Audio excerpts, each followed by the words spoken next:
Right, it's time for my next talking point now. We easing out of lockdown, coming out of lockdown free, and taking into consideration this is having an impact on our children. Here joining me today we have Olympic sportswoman Rebecca Adlington talking to me about how our children have become more attached, clingier and withdrawn, and Deena Billings from the Early Years Busy Bees to talk about a recent survey which is highlighting this. Okay, welcome to the show. Hello. Hello there. Hi, Becky. Nice to see you. And with this survey, the first point I wanted to put to you was that more than 7 in 10 parents are concerned about the lockdown and the events of the past year have had on their child's social development.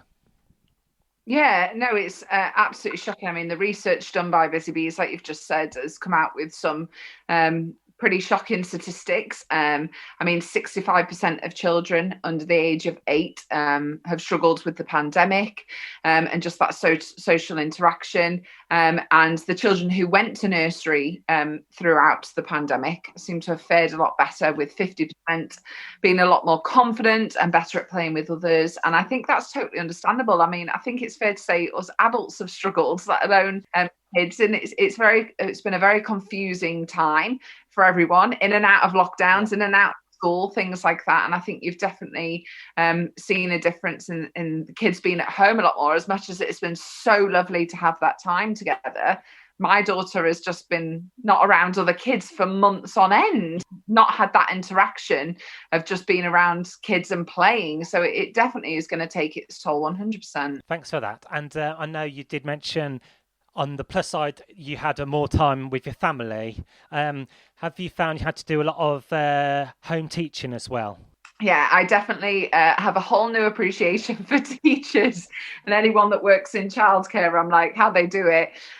So yeah, it has been one of those that, obviously my daughter's only 5, so it's not like I'm doing algebra or something too crazy. But at the same time, it's been one of those where I've had to fit in work. I've had to fit in doing house jobs and normal things that you've got to do, as well as obviously then homeschooling. So it's been very different to not just play all the time, but at the same time, she's learned a lot more kind of life skills and kind of day-to-day stuff. And she's got into cooking and things that are really good to get into.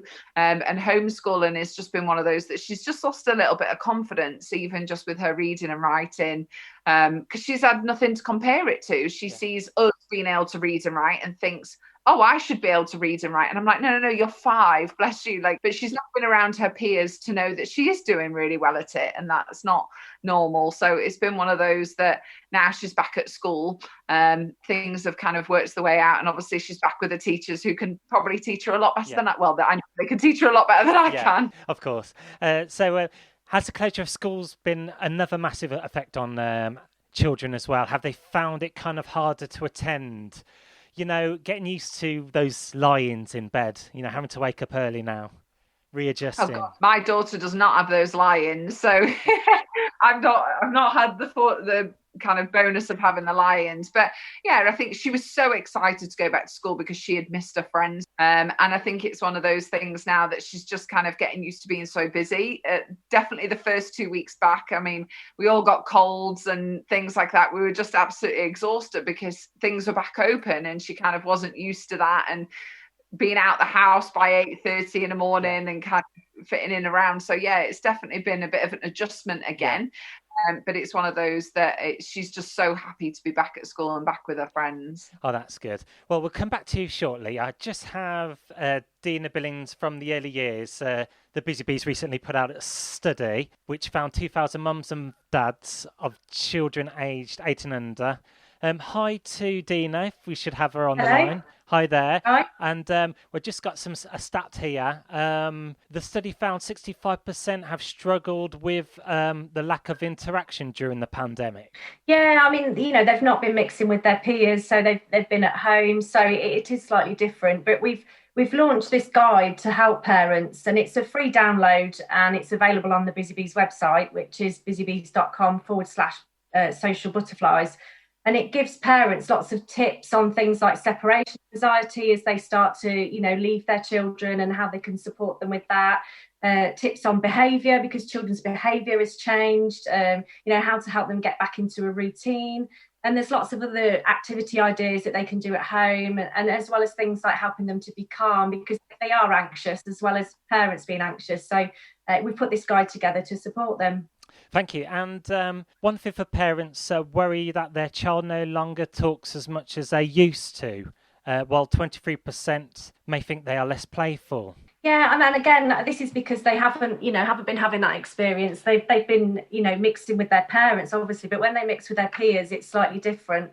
And it's important that children develop those social skills, because it underpins their other development, like communication and language, and their confidence, and that's all part of their milestones, is spending time with those children. And another interesting factor of this research was, sadly to say, 3 in 10 parents say their child simply isn't as happy as they previously were. Yeah, I mean, are resilient, and we usually find that once they do start going back to school, or coming to nursery, or wherever their play groups and things, they do come back round. But obviously, if parents were concerned, then there's lots of avenues that they can take. They can speak to nursery, they could speak to their health visitor or GP, or even speak to other parents, because other parents are experiencing it as well, and families. But generally, on the whole, they've got a lot of resilience. I did mention some kind of the negative parts of the study, but on the plus sides, did say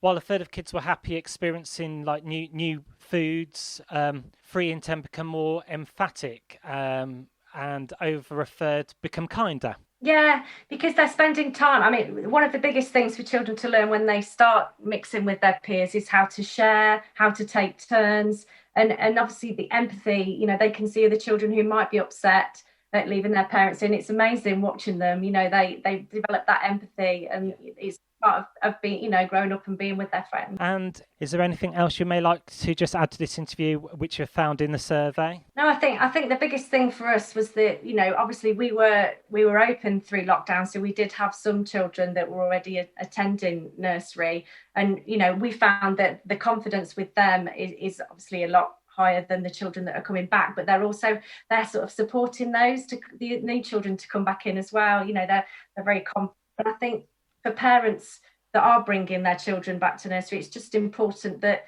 they share, the information to help them settle, can get to know you type things. And, they're very experienced, the staff in the centres, to support children back into nursery and school. Well, thanks very much for your input today. That was Deena Billings from the Early Years Expert, just talking about the recent survey. Just going back to Rebecca again. Hi, Rebecca. Should have you back on the call there. I just wanted to ask about how important technology has been in your household, with more children kind of fixated on technology, including TikTok as well. And I know you're from an athletic background. Will you be encouraging your children to be more proactive, joining after school clubs, local sports leagues as well? Yeah, I think with my daughter being only 5, it's not like she's got her own phone or anything. And my daughter's kind of not really that bothered about kind of telly. Obviously, she likes it for kind of a bit in the afternoon if she's getting a bit tired, and we can have a little snuggle on the sofa. But otherwise, she wants to be on her trampoline, she wants to go for a walk, she wants to kind of be on her scooter or her bike. So I'm really fortunate that we have that time. And obviously, especially now the weather's getting better as well, you can be out and about a lot more. And I think that's really important. But yeah, I think we've all utilised walks and gardens, everything a lot during this lockdown period, for sure.